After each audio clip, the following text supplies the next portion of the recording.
Hello, good evening all of you. I am Ranjeet sir और online Guru YouTube channel पे आप सभी का एक बार फिर से स्वागत है। और इस चैनल के माध्यम से मैं और हमारी टीम क्लास 9, 10, 11 और 12 को मैथ्स और साइंस के लेक्चर प्रोवाइड कर रहे हैं। और आई होप कि अब तक आपको जितने भी वीडियोस मिले हैं आप उन वीडियोस के साथ एंजॉय कर रहे हैं और शायद कुछ सीख पा रहे हैं। ठीक है, आज मैं मैथ्स के एक बहुत ही इंपॉर्टेंट लेक्चर लेकर के आया हूँ और ये सिलेबस के अकॉर्डिंग देखा जाए तो ये सेकेंड टर्म का सिलेबस है आपका। ठीक है, सेकेंड टर्म से जैसे आप सेकेंड टर्म में आओगे, सेकेंड टर्म का आपका सबसे जो पहला चैप्टर होता है ये हमारा क्वाड्रेटिक इक्वेशंस होता है। ये पूरा का पूरा चैप्टर ये हमारा क्वाड्रेटिक होने वाला है। ठीक है, और आई होप कि इसके बाद आप क्वाड्रेटिक के मास्टर्स होने वाले हो। ठीक है, तो सबसे पहले मैं बहुत बेसिक्स बात करूंगा। ठीक है, और आई होप कि आप इसको नोट डाउन करोगे और इसको बार बार देख करके इसका प्रैक्टिस करना है आपको। ठीक है, तो मैंने सीधा मैं क्वाड्रेटिक पे नहीं आकर के पहले मैं आपको कुछ बेसिक्स बातें बता रहा हूँ, पहले आप उस पर ध्यान दोगे। ठीक है, फिर हम लोग आगे बढ़ेंगे। सबसे पहले अगर आप लोग 9th क्लास में सुन चुके हो तो ठीक है, नहीं सुने तो आप ध्यान देना। मैं बात कर रहा हूं सबसे पहले पॉलिनोमियल इक्वेशन का। ठीक है, ये पॉलिनोमियल इक्वेशन क्या होता है पहले ये समझने की जरूरत है अपने को। ठीक है, कि पॉलिनोमियल इक्वेशन होता क्या है। ठीक है, पॉलिनोमियल इक्वेशंस की बात करी जाए तो पॉलिनोमियल इक्वेशंस में इस इक्वेशंस का एक अपना फॉर्म होता है जिसमें हम लोग a और इसका पावर ऐसे n लिखते हैं, फिर x का पावर ऐसे n लिखते हैं। इसके बाद का अगर टर्म लिखा जाए तो इसमें हम लोग a और n में एक कम कर सकते हैं। ठीक है, और इसी तरीके से x में भी n-1 लिख सकते हैं।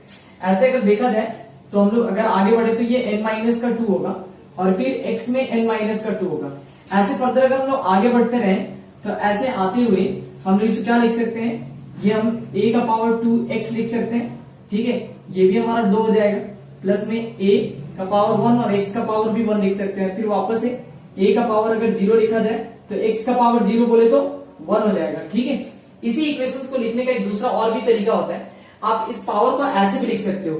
ठीक है, ये a और बेस में n लिखते हैं, x और यहाँ पे पावर में n लिखते हैं, प्लस में अगर a और बेस में n-1 x का पावर n-1 लिख सकते हो, और यहाँ पे प्लस में a बेस में इसके n-2 और x का पावर n-2 और प्लस में अप टू ऐसे ही हम लोग a स्क्वायर x स्क्वायर लिख सकते हैं, प्लस में इसको हम लोग ax लिख सकते हैं और प्लस में a0 x लिखने की जरूरत नहीं क्योंकि anything to the power 0 is equal to 1 होता है, तो हम यहाँ पे क्या लिख सकते हैं, प्लस का a0 लिख सकते हैं। आप जरा ध्यान देना, यहाँ पे मैं एक छोटा सा चीज आपको समझा रहा हूँ। ठीक है, ये जो इक्वेशंस आपको दिख रहा है इसी इक्वेशंस को हम लोग ऐसे लिख सकते हैं। ठीक है, अब आप समझना जरा ध्यान से। यहाँ पे अगर आपने कभी गांव में ये केचुआ देखा होगा, ठीक है, ये इक्वेशन जस्ट लाइक उसी की तरह होता है। ठीक है, आप उसके कितने भी टुकड़े कर दोगे ना, उसका अपना एक इंडिविजुअल लाइफ हो जाता है। ठीक है, अगर किसी के पास ये मन हो, है ना, वो क्या करता है कि पहले यहां से काट लेता है लेट से, अगर इसकी वो कटिंग करता है तो ये जो एक पार्ट आएगा, ठीक है, ये पार्ट जो होगा इसको एक एक्सप्रेशन अगर हम नाम देने जाए तो इसको हम f ऑफ x लिख करके ऐसे मैं कुछ a0 ऐसे लिख रहा हूं। ठीक है, ये पहला आपका ध्यान रखना है। किसी को मन नहीं, उसने ऐसे 2 कट कर लिया।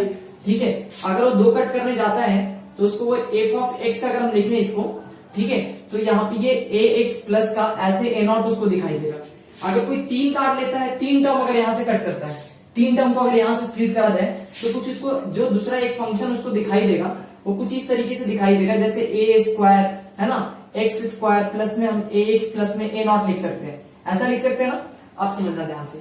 अगर आप इसको यहां से काटोगे, है ना, पहले तो आप इसमें डॉट डॉट कर लेना। ठीक है, यहाँ पे डॉट डॉट कर सकते हो। ठीक है, अब समझना जरा ध्यान से। ये जो एक गंदा सा जो एक्सप्रेशन आपको दिखाई दे रहा है, इसी एक्सप्रेशन को हम लोग पॉलिनोमियल एक्सप्रेशन कहते हैं या पॉलिनोमियल इक्वेशन कहते हैं। पहले तो एक एक्सप्रेशन लिखा हुआ है, पहले आप इसको समझो ध्यान से। ये एक्सप्रेशन क्या है, ये एक्सप्रेशंस में आप सबसे ज्यादा ये जो यहाँ पे आपको दिखाई दे रहा है x का पावर n, ठीक है, इस x का पावर n जो है, जो सबसे हाईएस्ट पावर आपको दिखाई दे रहा है, क्योंकि आप देखो यहाँ से n का पावर डिक्रीज हो रहा है। यहाँ n है, देन n-1 है, उसके बाद n-2 है। अब तो ऐसे करते हुए यहाँ पे x का पावर हमने 0 देखा था। ठीक है, मतलब यहाँ पे वेरिएबल का पावर क्या हो रहा है, मतलब धीरे धीरे घटता जा रहा है। ठीक है, और यहाँ पे ये जो भी आपको दिखाई दे रहा है ये सारे के सारे कांस्टेंट होते हैं, मतलब कोई ना कोई नंबर होते हैं, जैसे a का पावर n हुआ, a का पावर n-1 हुआ, ये सारे के सारे कोई ना कोई नंबर होंगे, कोई ना कोई कांस्टेंट होंगे। अब जरा आप एक बार ध्यान से समझो इसमें। अगर ये कांस्टेंट है तो हम इसको लिख सकते हैं, जितने भी ए दिख रहे हैं ना ये सारे के सारे वेयर करके हम लिख देते हैं कि ए जो है चाहे वो ए हो, सपोज दैट ए नॉट लिख देते हैं जैसे वहां से लिखा हुआ है, फिर A1 लिख लेते हैं लेट से, फिर A2 लिख लेते हैं, फिर A3 लिख लेते हैं and so on up to करते हुए AN तक देखा जाए तो ये सारे के सारे जो होते हैं ये हमारे कोफिशिएंट्स होते हैं, और ये कोफिशिएंट्स हमारे कोई ना कोई रियल नंबर होंगे, है ना। मतलब दीज ऑल आर कोफिशिएंट्स, ये सारे के सारे कोफिशिएंट्स है, और ये कैसे कोफिशिएंट्स है जो बिलोंग्स करते हैं रियल नंबर से, ठीक है। ये जो साइन आपको दिखाई दे रहा है ना, ये साइन हमारा बिलोंग्स का होता है, ठीक है। तो हम इसको कोफिशिएंट्स है और ये रियल नंबर से क्या करता है, बिलोंग करता है। मतलब ये कोई ना कोई नंबर हो सकता है, जैसे 1 2 3 4 ऐसे ये सब दिखते हैं ना, तो ये सारे कोई ना कोई नंबर हो सकते हैं। अब यहाँ पे एक समझो जरा ध्यान से, इसमें जो सबसे हाईएस्ट पावर दिखाई दे रहा है दैट इज द एक्स का पावर n, जो सबसे हाईएस्ट पावर है, ठीक है। इसमें जो आपको ये नंबर दिखाई दे रहा है ना an, इसको हम लोग इस एक्सप्रेशन का लीडिंग कोफिशिएंट कहते हैं। क्या कहते हैं, leading coefficient. This one is the leading coefficient. किसी भी एक्सप्रेशन का जो सबसे हाईएस्ट पावर होगा और उस हाईएस्ट पावर वाले जो कांस्टेंट होंगे, जो डिग्री होंगे, उनको हम लोग क्या कहते हैं, लीडिंग कोफिशिएंट कहते हैं। Is that clear? ओके चलो, तो ये हमारे लीडिंग कोफिशिएंट्स हो गए। अब यहाँ पे बात कर लेते हैं, थोड़ा सा आपको इसको देखना है जो मैंने यहाँ पे लिखा है। सबसे पहले जिनको नहीं पता है कि एफ ऑफ एक्स का क्या मतलब होता है, जैसे आप टीएक्स पढ़ते थे क्लास 9th में, दैट इज द पॉलिनोमियल। ये भी सिंपल एक पॉलिनोमियल है जिसको हम एफ ऑफ एक्स से डिनोट कर रहे हैं, ठीक है। एफ ऑफ एक्स का सिंपल मतलब क्या हुआ कि ये कोई एक्सप्रेशन लिखा गया है जो एक्स में लिखा गया है, मतलब ये कोई पॉलिनोमियल है। जैसे आप 11th क्लास में आएंगे फिर आपको फंक्शन के बारे में पता चलेगा कि फंक्शन क्या होता है, ठीक है। अब देखो जरा ध्यान से, यहाँ पे ये कोई ना कोई नंबर होगा, जैसे 2 हुआ 3 हुआ, तो ये पॉलिनोमियल हमारा कहलाता है कांस्टेंट पॉलिनोमियल। क्या कहते हैं इसको हम लोग, कांस्टेंट पॉलिनोमियल। जिसके पास सिर्फ कोई नंबर हो, ऐसे पॉलिनोमियल को हम लोग कांस्टेंट पॉलिनोमियल के नाम से जानते हैं। यहाँ पे आपको जो दिखाई दे रहा है ax प्लस a नॉट, मैं a नॉट का कोई नाम दे दे रहा हूं। कोई नाम लिखने का मतलब हुआ कि ये कोई नंबर है, तो मैं थोड़ा सा इसका फोटो चेंज कर रहा हूं। सिर्फ फोटो चेंज करने का मतलब हुआ कि ax के जगह पे x लिख रहा हूं और a नॉट के जगह पे हम कोई नंबर लिख ले रहे हैं, डेट से b लिख ले रहे हैं। और आप सभी को पता है कि ax प्लस b जो होता है वो लीनियर पॉलिनोमियल होता है। क्या कह सकते हैं इसको, लीनियर पॉलिनोमियल, ठीक है, लीनियर पॉलिनोमियल। अगर इसको देखा जाए तो ये आपको दिखाई दे रहा है, हम सिर्फ इसका फोटो चेंज करें। जैसे इसको हम लोग क्या लिख रहे हैं, यहाँ पे जो नंबर लिखा हुआ है इसको कुछ ऐसा बना रहे हैं, ये कोई ना कोई नंबर होगा, a का स्क्वायर मतलब कोई नंबर होगा, ठीक है। जैसे 2 का स्क्वायर 4 हुआ यहाँ पे, 3 का स्क्वायर 9 हुआ यहाँ पे, तो उसी तरीके से कोई ना कोई नंबर आएगा, उसको लेट से हमने a से डिनोट कर दिया और इसकी पावर को हमने ऐसे लिख लिया ax का स्क्वायर प्लस में यहाँ पे a की जगह पे लेट से हम b लिख लेते हैं, कोई ना कोई नंबर होगा। बस हम सिर्फ इसका फोटो चेंज कर रहे हैं और कुछ नहीं कर रहे, सिर्फ इसका फोटो चेंज करके हम आपको दिखा रहे हैं कि ये कोई ना कोई एक नंबर लिखा हुआ है, ठीक है। प्लस में हम लोग a नॉट के जगह पे लेट से c लिख लिया, कोई नंबर लिख लिया। तो आप देखो ax square plus bx plus c, यही हमारा जो होता है ये हमारा क्वाड्रेटिक पॉलिनोमियल्स होता है। क्या होता है, क्वाड्रेटिक पॉलिनोमियल्स, ठीक है। तो this one is all about expression of polynomial. ये सारे के सारे हमारे एक्सप्रेशन कहलाते हैं, ठीक है, पॉलिनोमियल, ठीक है। पहले आप एक बार इसका स्क्रीनशॉट लो, फिर मैं आगे इसको एक्सप्लेन करता हूँ थोड़ा सा, ठीक है। ये बहुत बेसिक बात है, आपको शुरू में थोड़ा सा ये सब बातें आपको पता होना चाहिए, ठीक है। ये यहाँ पे लीनियर पॉलिनोमियल दिखाई दे रहा है, यहाँ पे आपको क्वाड्रेटिक पॉलिनोमियल दिखाई दे रहा है, बस मैंने खाली इसका फोटो चेंज किया है, ठीक है। ये हमारा क्वाड्रेटिक पॉलिनोमियल हुआ, ठीक है। अब इसमें पहले आप इसको नोट करो, फिर मैं एक बात बताता हूँ, ठीक है। आई थिंक आपने स्क्रीनशॉट ले लिया होगा इसका, ठीक है। रब करें, ओके। लीडिंग कोएफिशिएंट समझ में आ गया, ठीक है, ओके।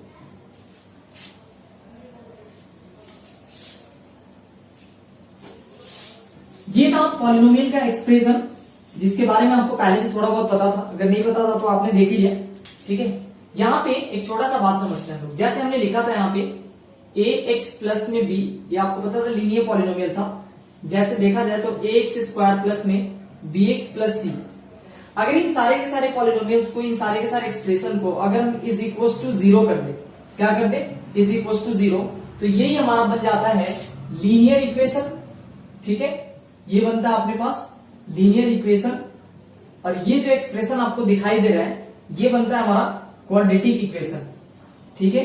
क्या बनता है, क्वाड्रेटिक इक्वेशन।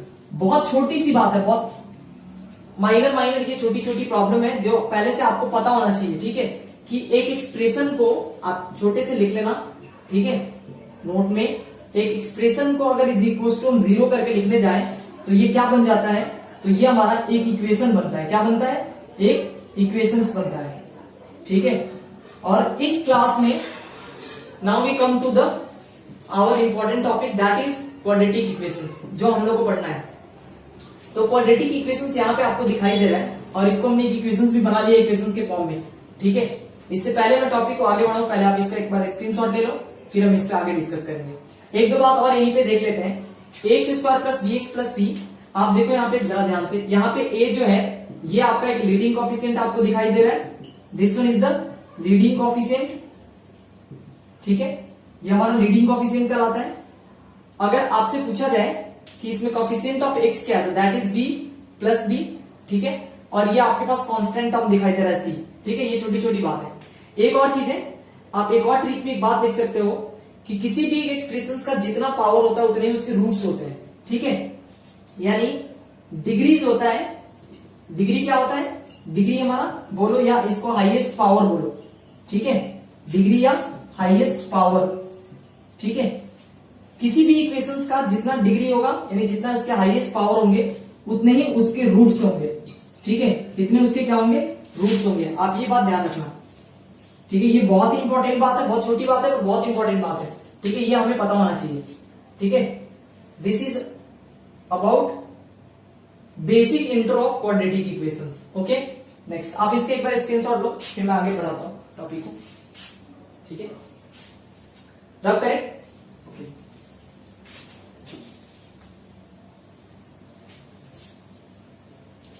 सबसे पहला जो टाइप होगा क्वेश्चंस का वो ये होगा कि जो हम कुछ डिफरेंट आपको इक्वेशंस देंगे और उस इक्वेशंस को देख करके आपको ये बताना पड़ेगा कि कौन सा इसमें एक्सप्रेशन जो है वो क्वाड्रेटिक इक्वेशंस है और कौन सा क्वाड्रेटिक इक्वेशंस नहीं है। ठीक है, चलो आप वापस से पहले एक बार टाइटल डालो। ठीक है, और इस टाइटल डाल करके आप लिखना क्वाड्रेटिक इक्वेशन। ठीक है,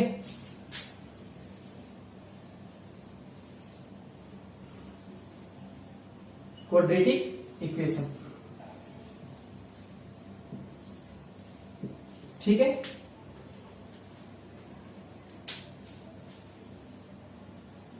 यहां पे सबसे पहले क्वाड्रेटिक इक्वेशंस को डिफाइन किया जाए तो हम लिख सकते हैं कि an expression which is in the form of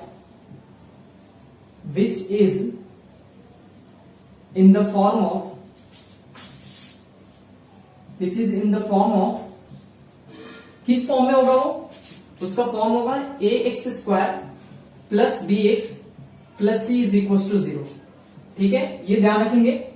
और ये यहां पे एक साइन में लिखता हूं ऐसे, इसको वेयर पढ़ते हैं। क्या पढ़ते हैं? वेयर ए बी एंड सी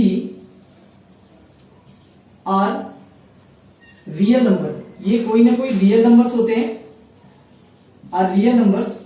और सबसे इंपॉर्टेंट चीज कि एक क्वाड्रेटिक इक्वेशंस होने के लिए ए बी सी तो कोई ना कोई रियल नंबर होगा, लेकिन ए जो है वो कभी भी 0 नहीं होना चाहिए। ये दो क्राइटेरिया जो है ये आपको ध्यान रखना है। इसमें ए कभी भी 0 नहीं होना चाहिए। ए 0 होने का क्या मतलब है कि अगर ए 0 होगा मतलब ये वाला पार्ट खत्म हो जाएगा, मतलब ये क्वाड्रेटिक से क्या बन जाएगा, लीनियर बन जाएगा। आ रहा समझ में? तो यहाँ पे ए कभी भी 0 नहीं होना चाहिए। वैसे भी आपको पता है अगर लीडिंग कोएफिशिएंट ही 0 हो जाएगा तो उस एक्सप्रेशन को लीड कौन करेगा, है ना? फिर तो हमारा क्वाड्रेटिक से लीनियर बन जाएगा। फिर तो ऐसे केसेस में फिर हमारा जीरोस जो है रूट्स हमारे गायब हो जाएंगे। ठीक है, अब आप कुछ बेसिक्स बात इसमें समझो। ठीक है, अब समझना जरा ध्यान से। ये पहला पॉइंट हमने बताया आपको। सेकेंड पॉइंट अगर क्वाड्रेटिक के बारे में बात करना हो तो पहले तो हम जो पहला टाइप का क्वेश्चन है उसमें मैं बताने से पहले मैं आपको 2-3 बातें समझा रहा हूं। ठीक है, कि कौन कौन से एक्सप्रेशन हमारे क्वाड्रेटिक एक्सप्रेशन होंगे। ठीक है, यानी justification for quadratic equations. Justification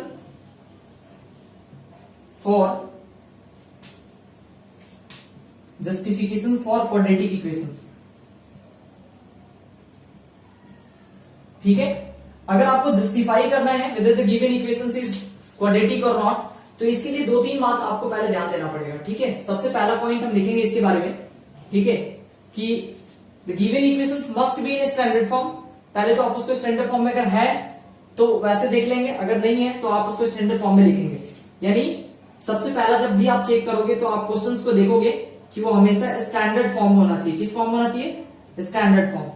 ठीक है, अब स्टैंडर्ड फॉर्म क्या होता है इस पे हम आकर के बात करेंगे, पहले आप समझते चलो। जैसे आप क्वेश्चंस को स्टैंडर्ड फॉर्म में लिखोगे, आप सबसे पहले एक दो बात नोटिस करोगे। आपको सबसे पहले देखना कि इसको वेरिएबल को देखना है। किसको देखना है? वेरिएबल। वेरिएबल बोले तो जैसे एक्सप्रेशन में एक्स होता है, वाई होता है, जेड होता है, टी होता है, यू होता है, ये सब चीजें होना चाहिए। अगर इन सब चीजें हैं तो इसमें आपको पहला जो चीज ध्यान रखना है वो क्या ध्यान रखना है, तो कभी भी वेरिएबल पे पावर फ्रैक्शन में नहीं होना चाहिए, है ना। पावर जो है वो मैंने क्या बोला, फ्रैक्शन का नहीं होना चाहिए, पहला चीज ध्यान रखना है। मैंने बोला पावर फ्रैक्शन का नहीं होना चाहिए। दूसरा बात आपको ध्यान रखना है, कभी भी जो हमारा वेरिएबल है वो डिनोमिनेटर में नहीं होना चाहिए। ठीक है, जो हमारे पास वेरिएबल होगा, वेरिएबल ये डिनोमिनेटर में नहीं होना चाहिए। ठीक है, आप ध्यान रखना, ये बहुत छोटी छोटी बात है पर ये सब बातें आपको पता होना चाहिए। मैंने बोला पावर फ्रैक्शन का नहीं होना चाहिए, वेरिएबल डिनोमिनेटर में नहीं होना चाहिए। उसके बाद जो आपको तीसरा बात ध्यान रखना है वो याद रखना है कि कभी भी रूट के अंदर वेरिएबल नहीं होना चाहिए। रूट के अंदर मैंने बोला वेरिएबल नहीं होना चाहिए। ठीक है, होगा भी तो कुछ केसेस होगा, कुछ कंडीशन होगा, इस पे आकर के हम बात करेंगे। ठीक है, और अगर हम क्वाड्रेटिक चेक कर रहे हैं तो सबसे जो इंपॉर्टेंट पॉइंट होगा, थर्ड पॉइंट, कि जो हमारे पास मैक्सिमम पावर होना चाहिए। जो मैक्सिमम पावर है, मैक्सिमम पावर मस्ट बी 2। मतलब क्योंकि क्वाड्रेटिक है तो क्वाड्रेटिक का जो मैक्सिमम पावर होगा वो कितना होगा? 2 होना चाहिए। तो मैक्सिमम पावर 2 होना चाहिए। अब ये मैंने क्या क्या लिखा है इन सब पे हम बात करेंगे क्वेश्चंस के माध्यम से। पहले आप ये इसको कॉपी करो, फिर हम आगे बढ़ते हैं। मैं एक बार वापस से समराइज करता हूं मैंने क्या आपको समझाया। मैंने ये बताया कि अगर आपको कभी भी ये पता करना हो कि जो गिवन इक्वेशंस है वो क्वाड्रेटिक है या नहीं है, तो सबसे पहले आप क्या करोगे, क्वेश्चंस को स्टैंडर्ड फॉर्म में लिखोगे। स्टैंडर्ड फॉर्म अगर मान लेते हैं क्वेश्चंस में ब्रैकेट है, लेट से a प्लस बी का होल स्क्वायर दिया है, 2x प्लस 3y का होल स्क्वायर दिया है, तो you have to open the bracket. ठीक है, आपको ब्रैकेट को खोलना है, सबसे बड़े वाला जो पावर होता है उसको पहले अरेंज करना है, फिर उससे जो छोटा वाला पावर होगा उसके बगल में उसको अरेंज करना है। मतलब अगर इन केस ऑफ ब्रैकेट होगा तो ब्रैकेट को ओपन करना है। मैंने क्या बोला? ब्रैकेट को क्या करना है? ओपन करना है। ये चीजें ध्यान रखेंगे। Without opening the bracket we can't decide whether the given equation is in quadratic or not. Is that clear? कभी भी हम नहीं बता सकते हैं कि वो क्वाड्रेटिक है या नहीं है। ठीक है, ये हमें चेक करना होता है। ठीक है, स्टैंडर्ड फॉर्म में कैसे क्वेश्चंस को लाते हैं ये सारी बातें हम करेंगे। पहले आप एक बार इसका स्क्रीनशॉट लो, फिर मैं आगे बढ़ता हूं। ठीक है, यहां तक चीजें क्लियर है? ओके, चलो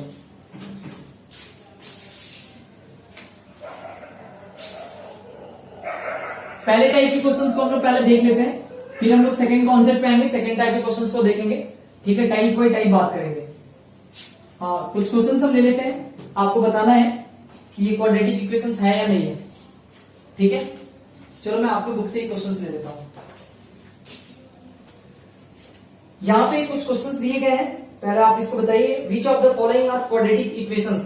क्वेश्चंस नंबर 1 लिखेंगे, which of the following which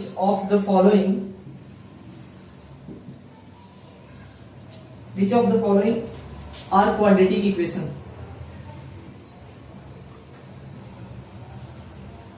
are quadratic equations। इसमें कौन से quadratic equations है, कौन से नहीं है, ये आपको बताना है। पहला क्वेश्चन है 2x square minus 5 is equal to 0 लिखा हुआ है। सेकेंड लिखा हुआ है x स्क्वायर माइनस का 5x प्लस का 6 is equal to 0। Third question देखा जाए तो लिखा हुआ है x प्लस में 3 अपॉन में x और plus is equal to x square लिखा हुआ है। ठीक है, नेक्स्ट अगर देखा जाए तो क्वेश्चन नंबर 4 पे अगर देखा जाए तो ये x square plus 1 by x square is equal to 3 लिखा हुआ है। And fifth one is x square minus 6 root x और प्लस में 2 इज इक्वल टू 0 लिखा हुआ है। 6 नंबर पे क्वेश्चन देखा जाए तो 2x स्क्वायर माइनस का 5x is equal to x square minus का 2x और प्लस का 3 लिखा हुआ है।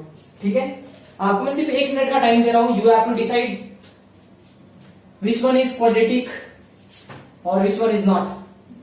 ठीक है, आपको जल्दी से डिसाइड करना है। जो भी मैंने आपको जस्टिफिकेशन के लिए बताया है कि कौन सा चीज इसमें क्वाड्रेटिक होगा, कौन सा क्वाड्रेटिक नहीं होगा, उसके बेसिस पर आपको जस्टिफाई करना है। ठीक है, सिर्फ 1 मिनट का टाइम है, आपको जल्दी जल्दी बताना है आपको। ठीक है, चलो मैं बताऊं एक बार। चलो एक बार मैं बता देता हूं, फिर जब आपकी बारी आएगी आप करना।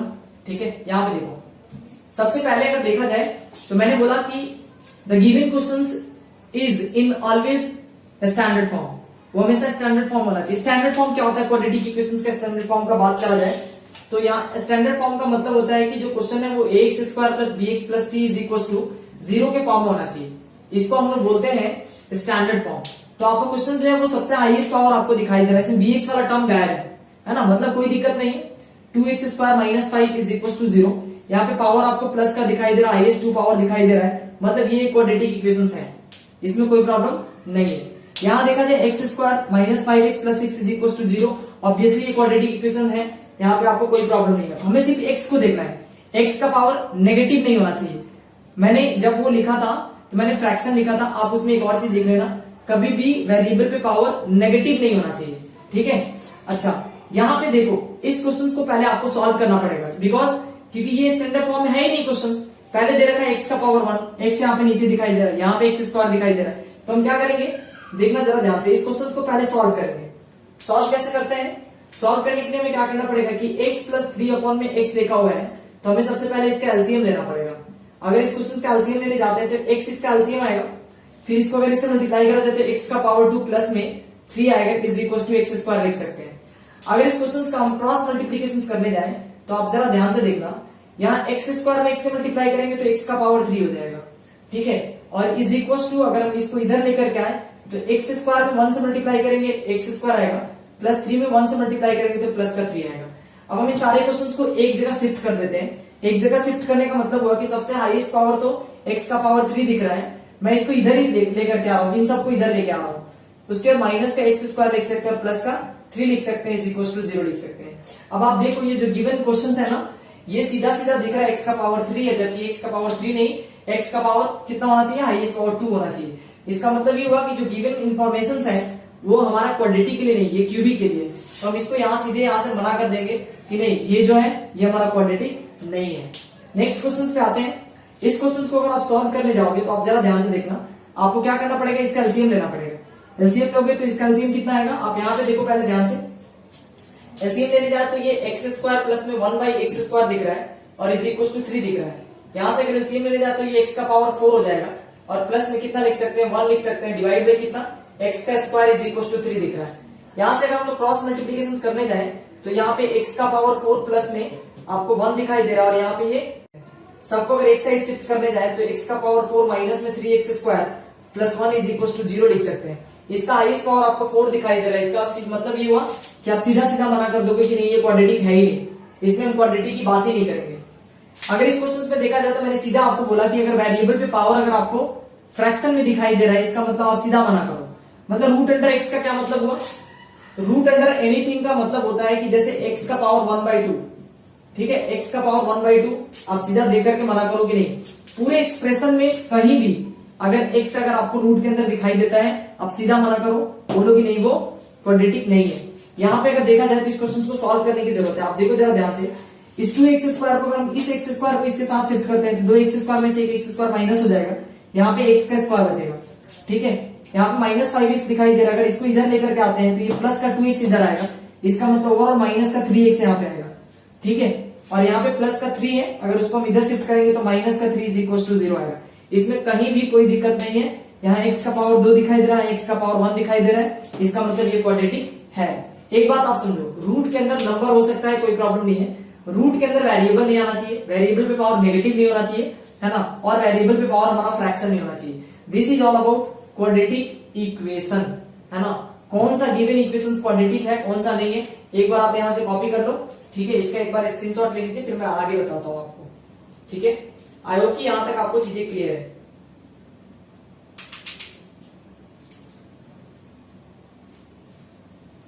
ठीक है, ये सबसे पहला टाइप था कि क्वेश्चन देखकर पहले आप ये बताओ कि जो क्वेश्चन दिया है वो हमारा क्वाड्रेटिक है या नहीं है। ठीक है, आई होप कि आपको ये समझ में आ गया अच्छे से।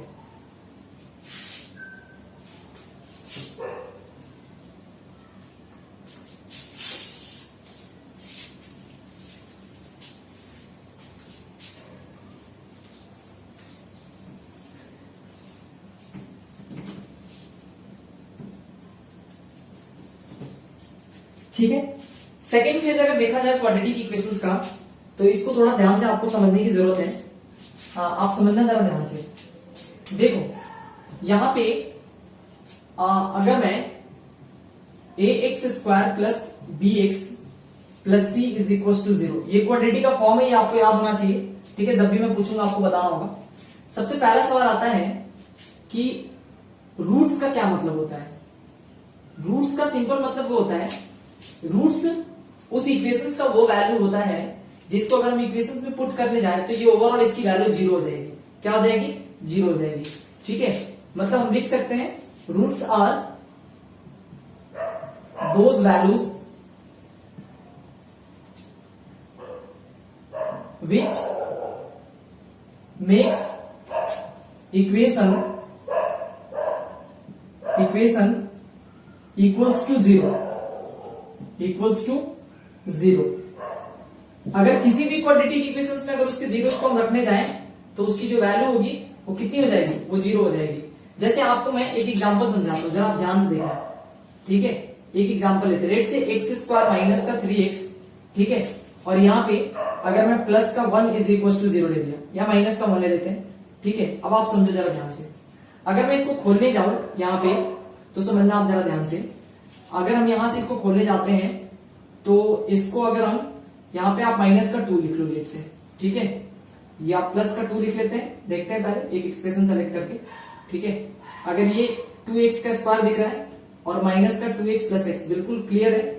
x² माइनस का 2x और माइनस का x, ये दोनों मिलकर के माइनस का 3x होगा और ये प्लस का 2 हो जाएगा, इज इक्वल टू 0। यहां से आपको दिखाई दे रहा है इन दोनों में अगर कॉमन करा जाए तो x को कॉमन करेंगे तो x माइनस का 2 माइनस 1 कॉमन करा जाए तो x माइनस का 2 इज इक्वल टू 0 लिख सकते हैं। यहां से x माइनस 2 एक जगह कॉमन दिखाई दे रहा है, इसको हम लोग लिख सकते हैं, और यहाँ पे x माइनस का 1 लिख सकते हैं। ठीक है, इसका क्या मतलब हुआ कि एक बार x बराबर 0 हो जाएगा। एक बार आप पहले देख लो, पहले आप देखना सीखो। ठीक है, x माइनस 2 को अगर हम एक बार 0 करते हैं और लिखेंगे बीच में x minus 1 is equal to 0 करने जाते हैं, यहां से x की जो वैल्यू आएगी वो 2 आएगी और यहाँ पे जो x की वैल्यू आएगी वो कितनी आएगी? 1 आएगी। अब आप समझना जरा ध्यान से, यही हमारे zeros of the quadratic equations कहलाते हैं। ठीक है, जैसे यहाँ पे x इज इक्वल टू 2 आया, x इज इक्वल टू 1 आया। आप समझो जरा ध्यान से, अगर मैं इस वैल्यू को वापस इसमें पुट करूं, मैंने बोला यही हमारे रूट्स होते हैं, यही हमारे जीरोस होते हैं, है ना। और इसका सीधे मतलब यही हुआ कि अगर इस वैल्यू को हम इस गिवन इक्वेशंस पर रखने जाए तो ओवरऑल आंसर हमारा 0 आना चाहिए। तो पहले मैं एक बार आपको चेक करके दिखाता हूं। ठीक है, चेक करना है तो हम x² की जगह प्लेट से जो हमारा x² माइनस का 3x प्लस का 2 है, ये 0 आना चाहिए। तो हम x की जगह पर 2 रख रहे हैं, यहाँ पे 2 का स्क्वायर करा, माइनस में 3 टाइम्स ऑफ 2 करा और प्लस में 2 करा। इसको खोलने जाए तो ये 4 हो जाएगा, ये माइनस का 6 हो जाएगा, प्लस का 2 हो जाएगा। आपको दिख रहा है 4 और प्लस 2 दोनों मिलकर के 6 माइनस 6, मतलब ये ओवरऑल 0 आ गए। तो इसमें कोई प्रॉब्लम नहीं है। अगर मैं 1 रखने जाता हूं तो आप इसको देख सकते हो, मैं 1 का स्क्वायर कर रहा हूं, माइनस का 3 टाइम्स ऑफ 1 करेंगे और प्लस का 2 करेंगे। ये पता आपको 1 देगा, ये 3 देगा और प्लस का 2 देगा। ये दोनों प्लस का दिख रहा है, इन दोनों को अगर ऐड कर दिया जाए तो 3 माइनस का 3 एक्सप्रेशन आएगा जो 0 दिला जाए। सिंपल सा मतलब ये हुआ कि zeros of the equations, root of the equations का सिंपल मतलब ये होता है कि अगर उस गिवन इक्वेशंस में अगर उसकी वैल्यू को हम पुट करने जाते हैं तो हमारा वो पूरा का पूरा इक्वेशन 0 हो जाता है ना। This is all about roots. Zeros बोलो, रूट्स बोलो, सॉल्यूशन बोलो, सारे सेम बात होते हैं। ठीक है, तो आप एक बार पहले इसका कॉपी करो, फिर मैं आगे बढ़ता हूं। ठीक है, एक बार आप इसका कॉपी करो।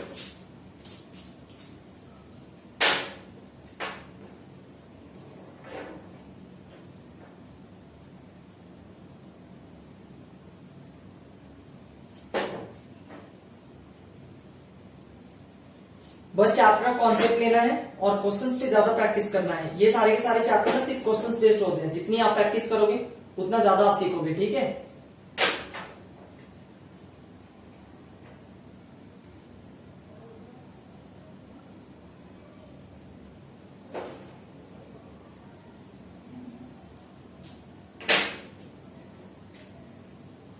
चलो नेक्स्ट आते हैं लोग इसके सेकेंड पॉइंट पे। ठीक है, अब यहाँ पे आप फर्दर एक बात समझ लो, ये जो x की 2 वैल्यू आ रही है ना, ये मैं यहाँ पे ये बताना चाह रहा हूँ। देखो जो हाईएस्ट पावर होता है ना इक्वेशंस का वो 2 होता है। जितना डिग्री होता है ना उतने ही जीरो जाते हैं, उतने ही रूट्स आते हैं। तो यहाँ देखो 2 वैल्यू आ रहा है, एक x इज इक्वल टू 2 और एक x इज इक्वल टू 1, और इसी का हम लोग नाम क्या देते हैं, एक को अल्फा बोलते हैं, दूसरे को बीटा बोलते हैं। ठीक है, किसको अल्फा किसको बीटा बोलेंगे, किसी को भी अल्फा और किसी को भी बीटा बोला जा सकता है, उसमें कोई प्रॉब्लम नहीं है। ठीक है, तो यहाँ पे अगर रूट्स का नेमिंग करा जाए तो सबसे पहला नेमिंग हम लोग कर सकते हैं, एक जो जीरोज होते हैं हमारे ये रूट्स, एक हमारे अल्फा होते हैं और दूसरा हमारे बीटा होते हैं। जिनको नहीं पता है आप नाम लिख लो, ठीक है, पहले आपको लिखने में कोई दिक्कत नहीं होना चाहिए, आपको सीखना है, आपको ध्यान रखना है। ठीक है, अल्फा और बीटा आज नहीं आ रहा है कोई प्रॉब्लम नहीं है, पर चैप्टर फिनिश होते होते आपको आना चाहिए, एक एक बार आना चाहिए। ये अल्फा और दूसरा बीटा है। यहां तक चीजें क्लियर है? चलो मैं आगे बढ़ता हूं। चलो अब यहाँ पे जरा ध्यान से देखना, जो हमारा जनरल जो फॉर्म होता है, ये फॉर्म तो मैंने आपको बताया कि ax² plus bx plus c is equal to 0 होता है। जहां पे हमने क्या बोला था, कंडीशन याद रखेंगे, a b c जो होता है वो बिलोंग्स टू r होता है, मतलब वो कोई ना कोई रियल नंबर होता है। और जहां पे हमारा a कभी भी 0 नहीं होना चाहिए। ठीक है, मतलब a b c, इसका घबराने की जरूरत नहीं, इसका सीधा मतलब ये हुआ कि a b c कोई ना कोई रियल नंबर होगा, बस दैट्स इट। ठीक है, इसमें दो जीरोस की बात करी जाए तो दो जीरोस में मैंने बात कर लिया, एक अल्फा और दूसरा beta. Alpha and beta are two zeros, ठीक है, are two zeros of quadratic equation. ठीक है, ये दो जीरोस होते हैं।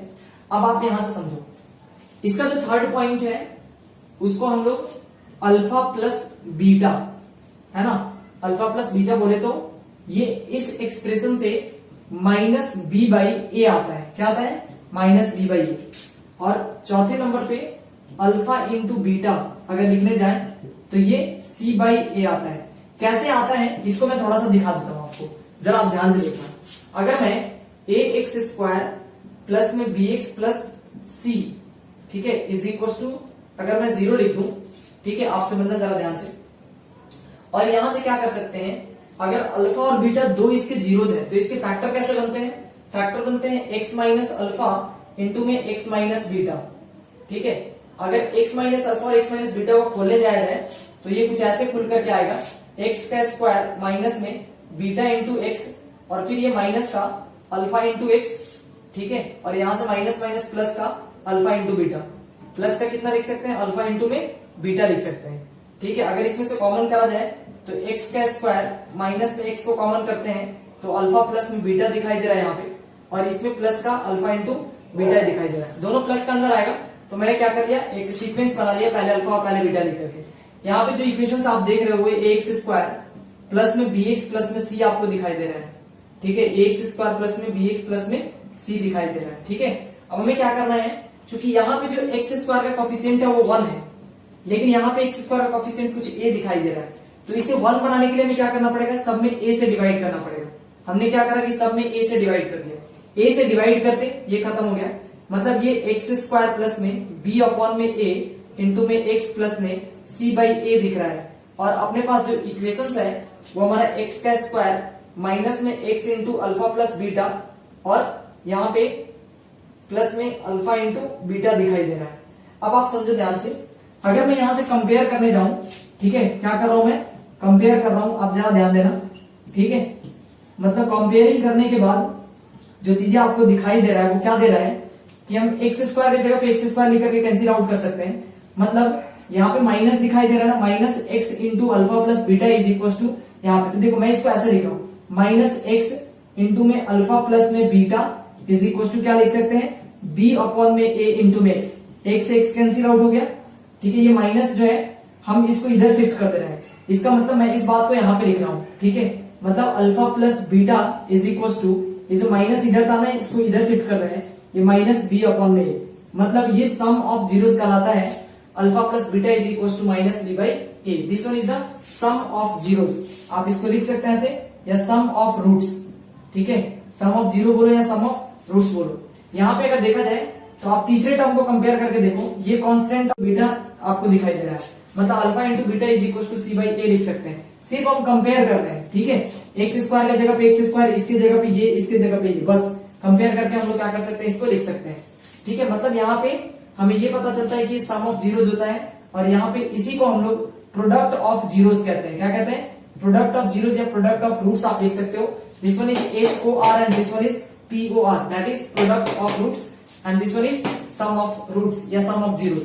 ठीक है, तीनों बात सेम है। यहां तक तो बातें क्लियर है। आप इसको जरा एक बार रफली लिखो, फिर मैं आगे बताता हूं आपको। एक 5वें पॉइंट में आप देख सकते हो, ठीक है, अगर इसी से देखा जाए, ठीक है, तो यहीं से अभी आपने बताया है कि alpha plus beta minus B by a होता है, alpha into beta c by a होता है। मतलब अगर हमारे पास एक एक्सप्रेशन हो, पहले आप लिखो तो सही इसको, ठीक है।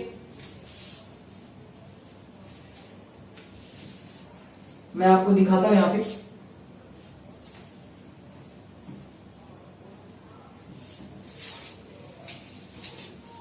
जो नेक्स्ट पॉइंट है आपका पॉइंट नंबर 5। पॉइंट नंबर 5 पे हम क्या बात कर रहे हैं? अगर पॉइंट नंबर 5 पे बात करने जाए तो देखो आप ध्यान से, अगर हमको सम ऑफ जीरोस पता हो, प्रोडक्ट ऑफ जीरोस अगर पता हो, तो हम लोग क्या कर सकते हैं, हम लोग इक्वेशंस लिख सकते हैं। मतलब एक क्वाड्रेटिक इक्वेशंस होता क्या है, अगर लेट से मैं ऐसे समझाता हूं, ax square plus bx plus c is equal to 0 दे रखा है, ठीक है। मैं सारे इक्वेशंस को अगर a से डिवाइड कर देता हूं,